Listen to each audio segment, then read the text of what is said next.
Teachers, nurses, accountants, they're the jobs we studied for, applied for, and are probably working at right now. Well, fast forward to the future, and we're about to see a completely new list of possible careers. Today we're revealing the jobs our kids will be doing, jobs that we have never even heard of.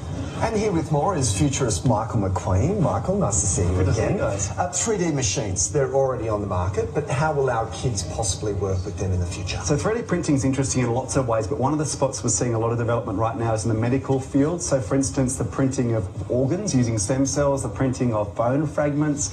But a big one we saw launched just last week from the University of Toronto was a handheld printer to print skin grafts. Wow. And again, using the stem cells from the patient, which means the potential for rejection is very, very low. So that whole thing about how do you code and program these devices is going to be a real growth area in the next few years. One of the other things you're saying we'll see a rise of is the bio-identity manager. Yeah. What is that? Well, I think we're all more and more concerned or wary of privacy, but the big area of privacy, the next frontier, is our biometric data. So you look in China, for instance, last year they were trialling police officers with glasses that can scan a crowd and identify every face in that crowd in a matter of milliseconds. And so in the years to come, having people who are specialists who will actually manage our reputation online and our biosecurity is going to be a growing field because we can't keep up with it, and yet our reputation online, particularly our biometric data being out there, will be more important than ever. Right.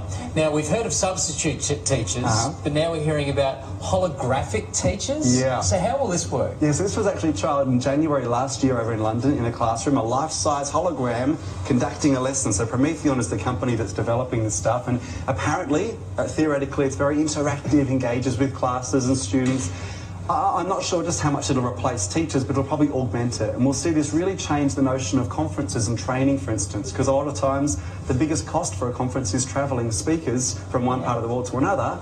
Suddenly you'll be able to beam into a conference, be on stage as a hologram, which is someone who spends a lot of time on the conference circuit. I love that idea. No more jet lag, which would be awesome. Yeah, excellent. You could even appear on the show, Michael, like just as a little hologram on the desk there. That'd be great. Help me, Obi-Wan Kenobi. You talked about medicine before, and it's such a dynamic, technology-driven industry. What is a smart dust program? And what are they going to do in medicine? Yeah, well, in medicine, as you say, it's the cutting edge. When we were talking before we started, where do you invest your money?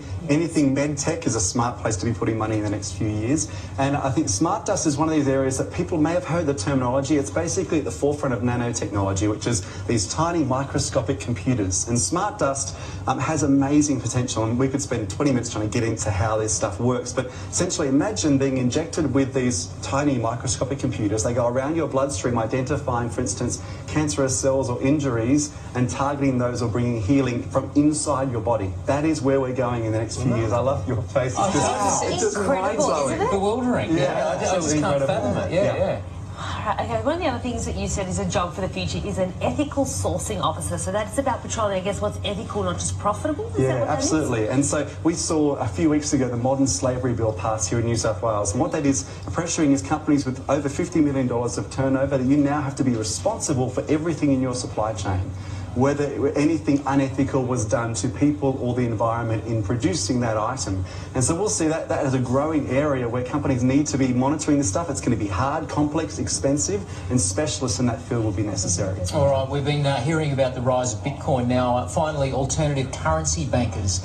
So how will we be paying for things in the future, do you think? Yeah, so Bitcoin and many of the other cryptocurrencies have got a lot of attention the last few months and the last few years, and they are already 20% of online trades based on some estimates. So we'll see a whole field of people who are specialists in cryptocurrencies in the coming few years. It's certainly a growth area. Right. Well, the future looks bright for our kids, doesn't it? It does indeed. Thanks very complicated. much. And for more, you can pick up a copy of Michael's book. It is called How to Prepare Now for What's Next. Thanks, Michael.